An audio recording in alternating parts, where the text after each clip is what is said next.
Hello good morning साथीहरू सबैजनालाई। म चाहिँ भर्खर उठेको छु। उठेर चाहिँ यहाँ यसो ढल्किरहेको थिएँ। अन्त म चाहिँ अहिले साथीको रुममा छु। अन्त किन चाहिँ साथीको रुममा सुतेको भन्दा चाहिँ हिजो चाहिँ मैले मेरो रुमको चाबी चाहिँ मैले ड्युटीमै बिर्सिराखेँ भन्दा पनि अब म चाहिँ बेलुकाखेरि राति कति 8 बजीतिर चाहिँ सरलाई लिएर बाहिर सरलाई लिएर मिटिङमा गएको थिएँ। सरको मिटिङमा राति चाहिँ सरलाई लिएर आएर चाहिँ सरले मलाई आधी बाटोमै को घर छ भनेर छोड्यो नि त गाडीबाट। अन्त सर कता अर्कै जग्गा मिटिङमा गयो।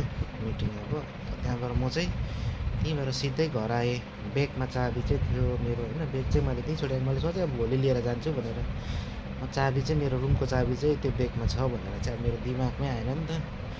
अन्त आएँ है। अन्त आएर बाटोमा आएर अन्त टक्कै घर आइपुग्ने बेलामा चाहिँ मेरो साथी बस्छ नि त, उसको रुम छ।